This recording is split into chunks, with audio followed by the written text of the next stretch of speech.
Salut à tous. Aujourd'hui, une panne sur une chaudière Sony Duval Tema Fast C25 HFR 2018. Un tutoriel de nul pour des nulos. Alors, je vous explique le contexte. C'est une chaudière qui a été installée il y a 2 ans de cela. Et dès le départ, elle dysfonctionnait.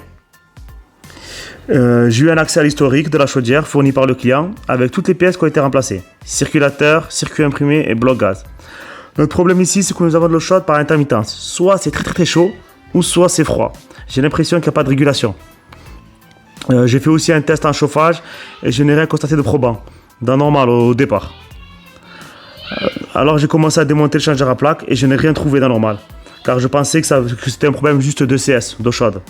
Mais là aussi, rien, propre. Sur une autre vidéo, je vous montrerai comment je nettoie un échangeur, ou que je contrôle son état.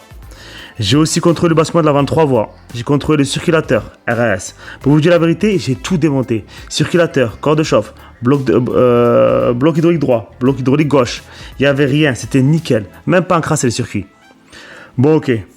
Après ce bref résumé, maintenant je vais vous expliquer le dépannage et là où j'ai merdé. Voici la pièce concernée pour notre dépannage, le bloc gaz. En jaune, vous avez le sens du gaz. Les flèches vertes et bleues correspondent aux prises de mesure.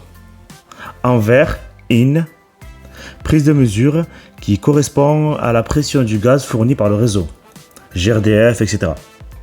Et en bleu, OUT, celle qui va nous intéresser. C'est la prise de mesure que nous utiliserons pour contrôler la modulation du bloc gaz à l'aide de notre manomètre gaz.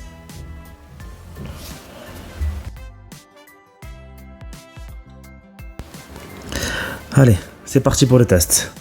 Alors, je vous ai mis à droite en fait ce qui se passe réellement dans la vidéo.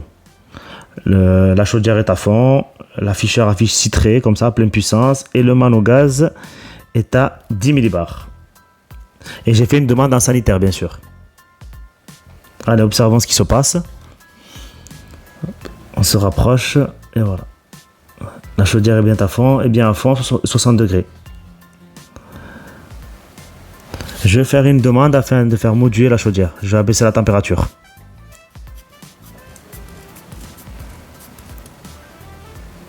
Et là, bam. Regardez, la chaudière demande une modulation, un trait. Mais le manogaz a déjà coupé. Il est à 0. Regardez bien, sur la vidéo, nous allons voir. Hop, le manomètre à 0. Et la chaudière aussi a coupé. Elle est totalement à 0. En fait, il y a un problème de modulation.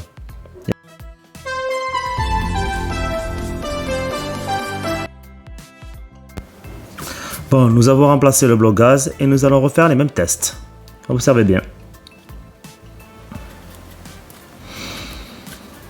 Regardez, allez, chaudière à pleine puissance, citré, 10 millibars. La chaudière, bon, nous allons forcer, nous allons encore faire une demande pour une modulation. 50 degrés. Allez, observons le comportement de l'afficheur et du manogaz. Regardez, hop, on passe à 2. On passe à 2 millibars. Là, on passe à 6, 8, 10. Et voilà, la chaudière module bien.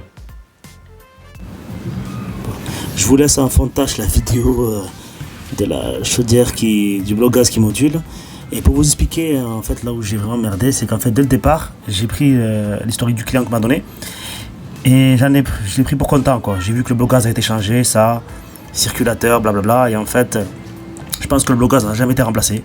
Si j'avais fait un test, j'avais branché les manos, que j'avais regardé un peu en chauffage, comment ça modulait un peu plus, et que je n'étais pas parti sur la panne en sanitaire direct, j'aurais compris où était le problème. Et j'ai perdu beaucoup de temps. Mais comme quoi, prenez votre temps quand vous dépannez. D'abord prendre son temps, réfléchir et après agir. Et merci d'avoir suivi la vidéo jusqu'au bout. Au fait, moi c'est Jamel, dépanneur sur Toulouse. Pour ceux qui souhaitent faire appel à mes services, je laisse mon lien Google My Business dans la description. Et je vous dis à bientôt pour d'autres vidéos. Ciao les nulos!